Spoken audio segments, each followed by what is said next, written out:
ভারতের বিমানে কেন এখনো ব্রিটিশদের ভিটি কোড? হ্যাঁ, যে কোনো ভারতীয় বিমানের লেজের দিকে তাকালেই দেখতে পাবেন বড় বড় দুটো অক্ষর ভিটি। কিন্তু কেন? নমস্কার, আমি স্বর্ণালী। পাঞ্চজন্য দ্য কালচারালের জ্ঞান আড্ডায় আপনাদের সবাইকে স্বাগত জানাচ্ছি। এই ভিটির পুরো নাম কি জানেন?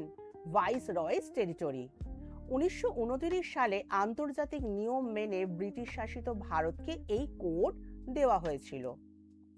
আজ দেশ স্বাধীন হওয়ার প্রায় 80 বছর পরেও আমাদের আকাশ সীমার পরিচয় বহন করছে এই ব্রিটিশ কোড।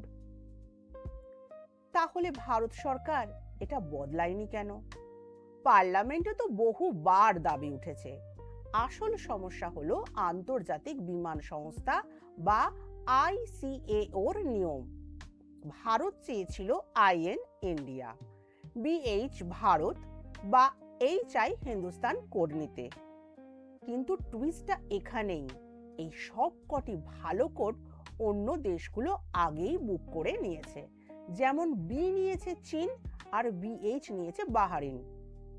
শুধু তাই নয়, দেশের শত শত বিমান নতুন কোড রেজিস্ট্রেশন করা এবং সমস্ত গ্লোবাল লিজিং পেপারস বদলানো এক বিশাল খরচের ব্যাপার। তাই প্রতীকী লড়াই ছেড়ে ভারত বাস্তবকেই বেছে নিয়েছে। পাইলটরা এখন রেডিওতে ভাইসরয় নয়, এটিকে ডাকেন ভিক্টর ট্যাঙ্গো বলে। ব্রিটিশদের দেওয়া নামেই আজ ডানা মেলেছে এক স্বাধীন শক্তিশালী ভারত। ভিডিওটা ভালো লাগলে লাইক আর সাবস্ক্রাইব করতে ভুলবেন না কিন্তু। জয় হিন্দ।